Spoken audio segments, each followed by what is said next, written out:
bring in Pat Forde, well known from Sports Illustrated. Pat, good morning. I'm fired up about this, but I shouldn't be because this happens every single year. Can we get? Let me give you a poll question here. You could have an 8-team playoff, or we could just have the Power 5 conferences secede from the union, and they would have their own league, their own, guidelines, their own commissioner. Which one would you rather have? Which one is more feasible? Oh, that's a great question. I think 8-team playoff is more feasible. It would still end up with 7 at least Power 5 teams in it. If they could make it 8 for 8, they would. But I don't like the idea of the Power 5 splitting off because I think that really jeopardizes the basketball tournament. It becomes 2 separate entities really from the NCAA, and maybe that's what should happen. But I just think it'd become then you could also easily split off the basketball tournament and further ruin college sports because then Butler doesn't get to go to a Final Four against UConn and against Duke and that sort of thing. So I think I would prefer to see an 8-team playoff with the perhaps again still naive hope that they would do the right thing and at least be somewhat inclusive of somebody outside the Power 5. All right, who's gotten jobbed here in the college football rankings? Well, Cincinnati absolutely has gotten jobbed. Coastal Carolina has gotten jobbed. Louisiana has gotten wildly jobbed. BYU has gotten jobbed.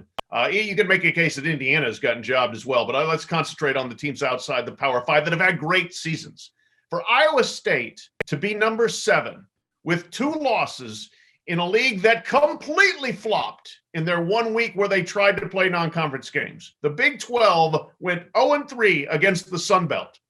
But the 2-loss leader of the Big 12 is 6 spots ahead of the undefeated leader of the Sun Belt and 12 spots ahead of the Sun Belt team that beat its butt in Ames to open the season. It's just preposterous to me. It's like, and I said in the column, the default setting in college sports is, well, the Big 12 is good. Well, the proof on the field was that the Big 12 was not good when they played somebody other than the Big 12, but they still get rewarded because we're used to saying the Big 12 is good. So that's what it frosts me to no end that this is the way things always work. I mean, Cincinnati is undefeated, has been statistically dominant, has been dominant in every game except for UCF, which is a pretty good team, and they pulled that game out. They drop back a spot because they didn't play. I mean, it's preposterous. I would love to be in the committee room so I could be throwing things at them saying, what are you doing? Unfair or a smart decision by Big Ten to allow Ohio State to play for the conference championship?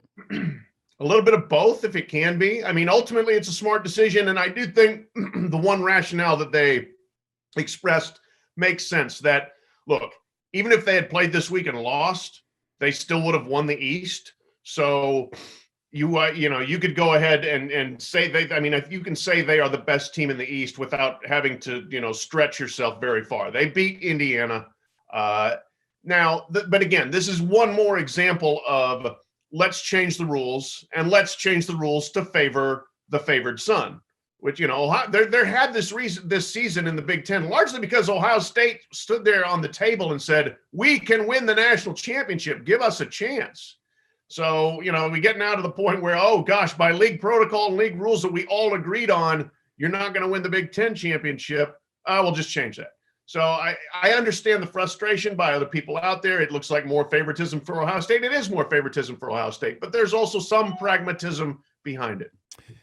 Can Notre Dame stay in the Final Four if they get blown out by Clemson? Good question. Blowout, it gets iffy. Obviously, if Texas A&M is sitting there with 1 loss, or if Florida beats Alabama, then their position is more precarious. If they lose by 2 touchdowns or less, I think they're, and I can competitive with Clemson, but if they're not, if it's 3-4 touchdowns, it's iffy for them. Yeah, I was wondering about Ohio State, that they don't need to play another game and they can still qualify for the Final Four. They're already in the top 4. That's why when social media was like, A&M and Ohio State should play. And I'm like, that's going to benefit A&M. Like, Ohio State's not moving up, even if they beat A&M.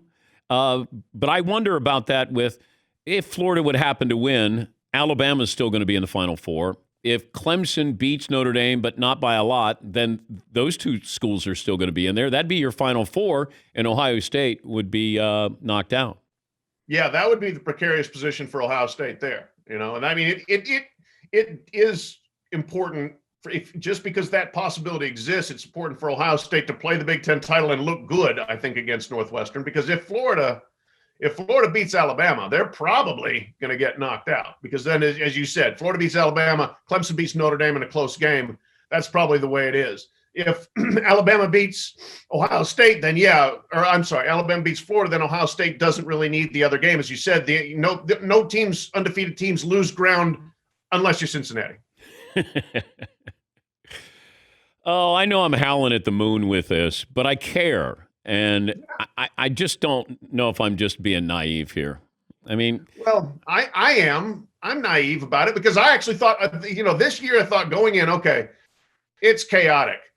Two of the Power 5 conferences are only playing half as many games as the other ones. I don't know whether they'll get consideration. And then after week 1, then the Big 12 absolutely steps in it. I thought, well, the path is wide open.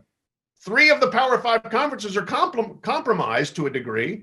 We just need one team from outside the Power 5 to be really good. And lo and behold, here comes Cincinnati doing everything they need to do. And you get to the end, it's like, no, we're going to keep you behind these one-loss SEC teams. And, oh, no, now we're going to move you behind the 2-loss team from the Big 12, even though the Big 12 stinks. Keep fighting the good fight, Pat. Thank you. Thank you. That's Pat Forde, his column, the 40-yard dash there on Sports Illustrated.